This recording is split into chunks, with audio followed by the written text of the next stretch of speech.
dels comissionats del departament per a Cliffhanger i per al talent audiovisual universitari. Va partir originalment com a una mena d'espai de mentoria dins del nostre departament per a estudiants dels graus en comunicació audiovisual, periodisme i publicitat i relacions públiques. Però amb el temps s'ha anat convertint en un espai de pitching, de presentació de projectes per als 3 graus igualment davant de productores valencianes i un representant d'Apunt com a una mena d'esdeveniment preparatori per a el talent audiovisual universitari. I quins són els requisits per poder presentar-se? Qualsevol alumne de la Universitat Jaume I pot presentar el seu projecte audiovisual sempre que el projecte ja ha estat desenvolupat durant aquest curs o l'immediatament anterior, pot participar a Cliffhanger. I ens pots explicar un poc quines són les fases d'aquest? Són molt similars a les que, per exemple, presenta l'Institut Valencià de Cultura per a les seues convocatòries.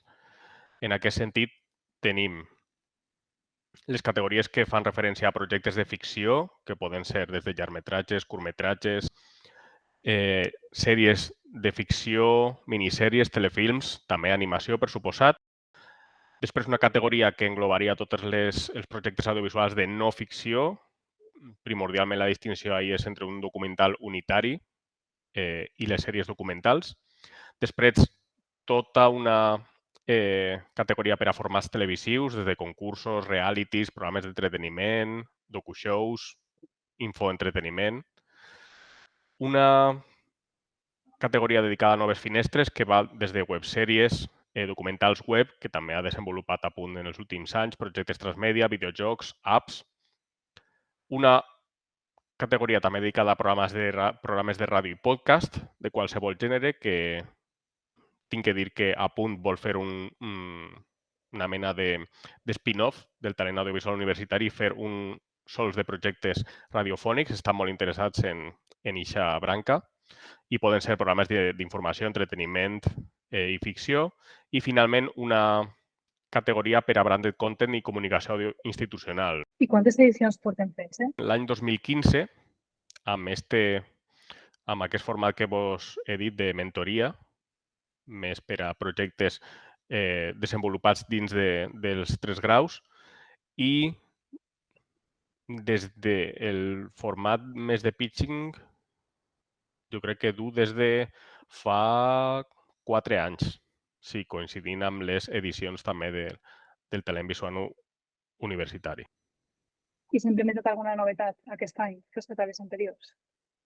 Sí, la novetat d'aquest any està principalment en aquesta categoria dels programes de ràdio, on s'ha ficat una miqueta este cognom de podcasts de qualsevol gènere. I la teva funció, en particular, dins d'aquest programa, quina ha sigut? Coordinar tant a estudiants com a també la logística de l'esdeveniment, és a dir, fer les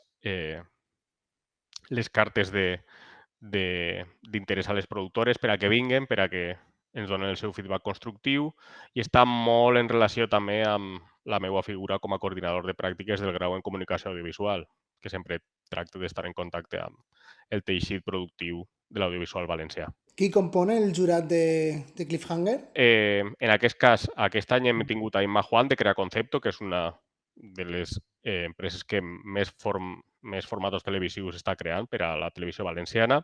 Vam tindre també a Andrés Jimeno, que és el cap d'innovació també de formats televisius per a Apunt, i vam tindre també a una habitual d'aquests esdeveniments, que és Elena Escura, que és una directora i guionista d'ací de Castelló, però que ha treballat també com a docent a diverses escoles de cinema de València.